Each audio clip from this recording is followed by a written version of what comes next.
Hi guys, welcome to the video. I'm so excited because today I'm talking all about macros. I'm going to teach you how to calculate them, how to track them, and really just explain why we do it and how we do it. I've seen amazing results tracking macros and I've helped hundreds of clients do this as well, but I want to note that I'm not a nutritionist, so if you want to seek some further advice on this, I highly recommend that you do so. I'm just putting all the info that is online already into this quick and simple video so that you can start implementing this into your life right away so you can start seeing your physique and health goals. So without further ado, let's get into it.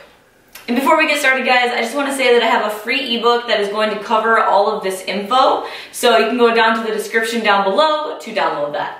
Alright, so starting with what are macros? Macros are the breakdown of calories. They are the protein, carbs, and fat that are in foods. So anytime that you look at a nutrition label, you're going to notice these three categories on the nutrition label.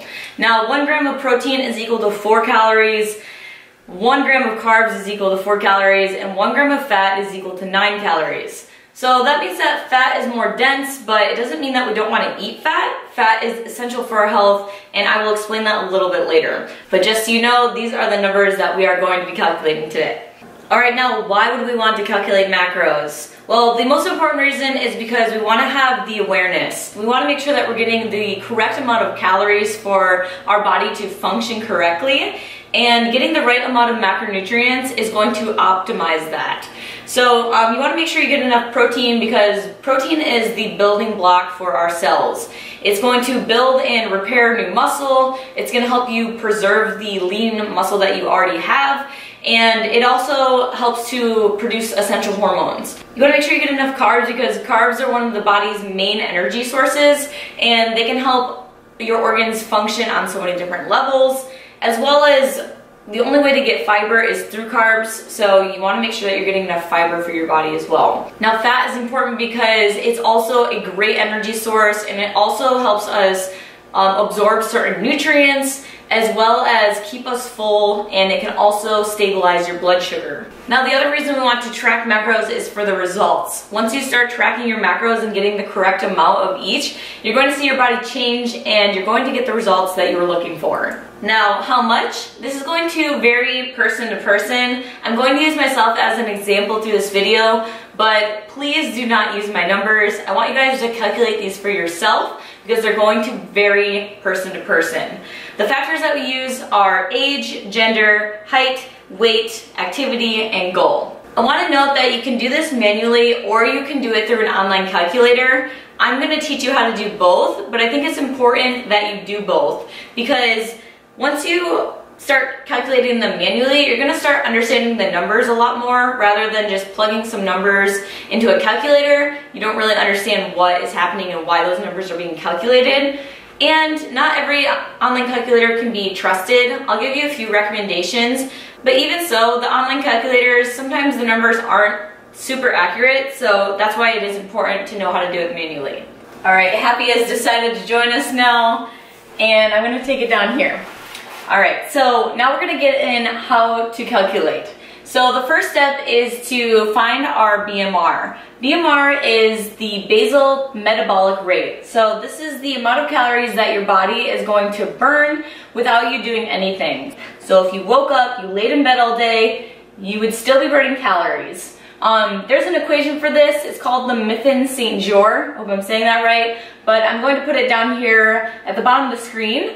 You guys can use that equation to find your numbers, but there's also an online calculator you can use to find this number. It's the omnicalculator.com. You just plug in a few simple numbers there and then it will give you your BMR. Now for me, I burn 1360 per day as my BMR.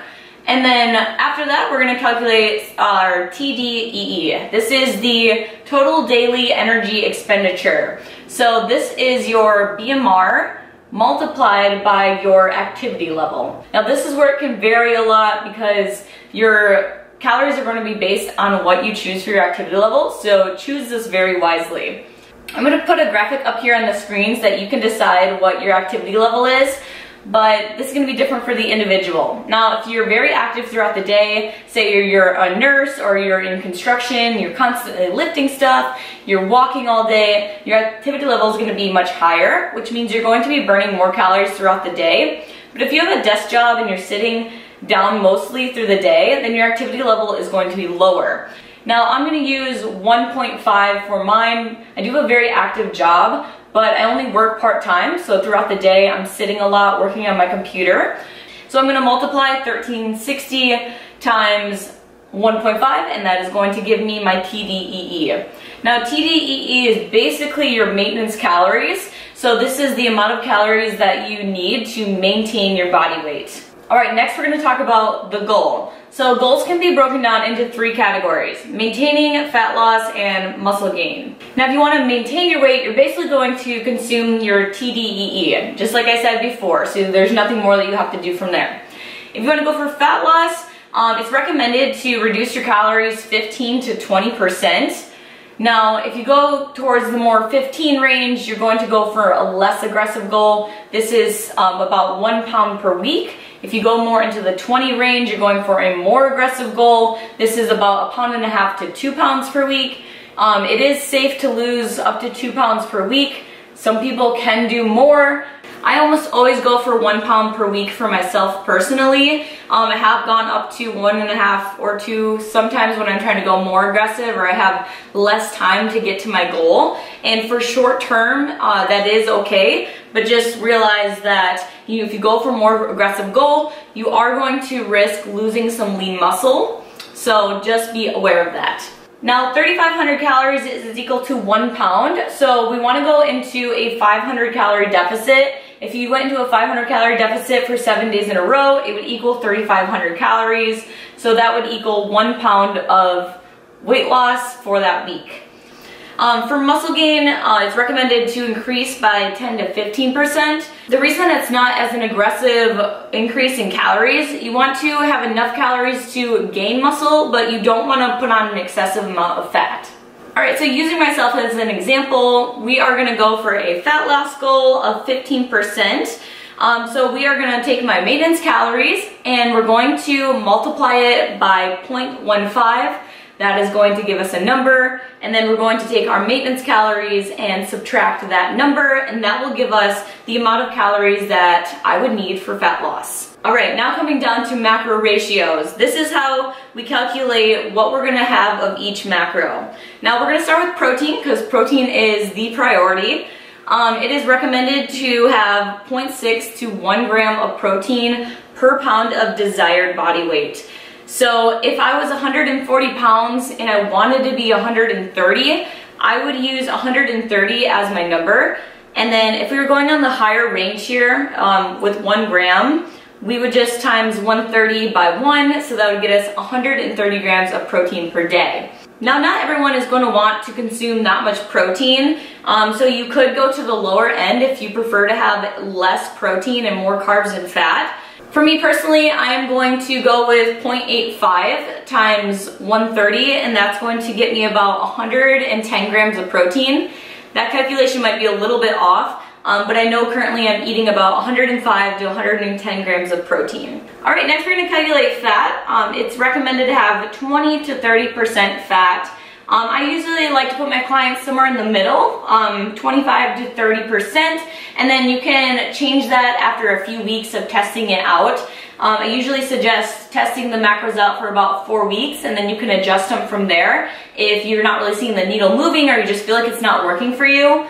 It's also going to be a preference. If you like to have fatty foods, then you might want to go on the higher end.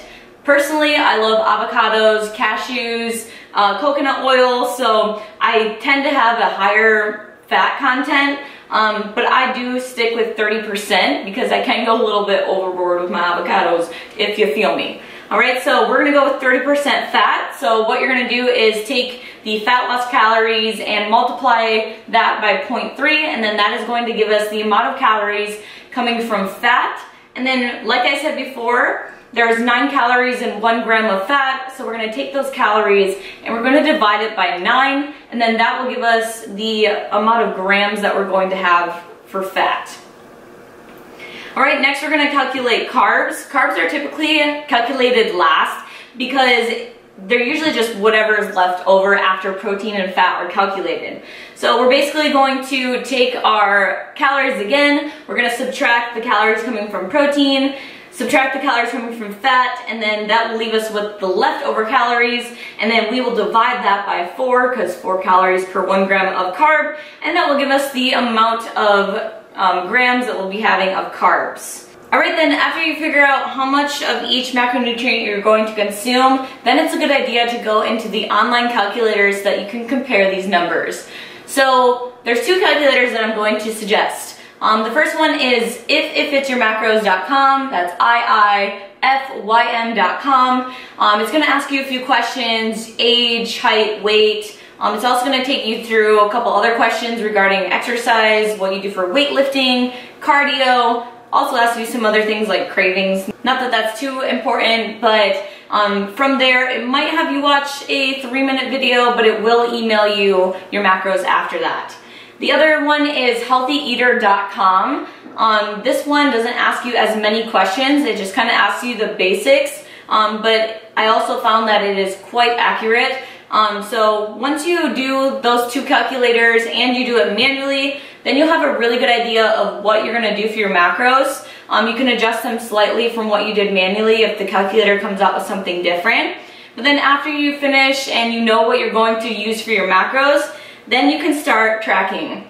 Now, I use MyFitnessPal. It's one of the more common ones. I know there's some other ones out there, so if you have a different calorie tracker that you like, please comment down below so that I can check it out. But MyFitnessPal is the most popular one, so I'm going to use that as the example. So now I'm going to show you how to track your macros inside MyFitnessPal. So you're going to go to the More tab and go down to the goals. So you hit the goals. These numbers kind of matter, but not really that much, because now you're gonna go into nutrition goals under calories, carbs, protein, and fat goals. And then you'll be able to plug in your own numbers. So MyFitnessPal will probably calculate your numbers for you if you plug in those numbers beforehand, but you can go in here and change these. So whatever numbers you got, you can plug in here. I'm just gonna change mine just so you can see how it would do it, but you basically put in your new calories that you're going to consume. It's going to change your macros. You're going to you can pull these up here and you can actually change the percentages. You won't be able to put the exact number in here per gram if you don't have the paid app. If you just have the free version, you'll just have to get as close as possible. So I'm going to put my protein at 25%, my fat is at 30, and then the rest is coming from carbs. So that's 25 protein, 30 fats, and 45 carbs. So once that's in there, you just hit that button. And then I highly recommend giving it a little screenshot, because sometimes MyFitnessPal will delete your info and you don't want to lose all of that that you plugged in. All right, so after you get all those numbers in, you can start tracking your food. So you just hit this plus button and you'll be able to plug in whatever foods. It's really convenient because it has a little barcode scanner. So you just hit that, and then I'm going to use this protein bar as an example here. So you're basically going to just scan it, and then it'll come up with the serving size of whatever you're eating. So if you ate a certain amount of that, you're going to change the serving size. So let's just say I only ate half of the bar, so I'll put 0.5, and then you hit the check mark and it'll automatically log that into your food here. So I've already been logging for the day, but once you want to look at kind of where you're at for the day, you go to the More tab, and then you'll go to the Nutrition tab. Then you can see how many nutrients you have left in each macronutrient. So still got to get that 14 protein there. It'll also give you suggestions for fiber and sugar. And if you want to go to the macros tab, it'll show you the breakdown of percentages that you have for the day here for each macro, which is helpful if you want to break it down for each meal that you're consuming. All right, guys, I'm going to wrap the video up right here. I hope you learned something new today and you found this video helpful. Please give it a like and subscribe if you're not subscribed, and we will see you on the next one. Bye.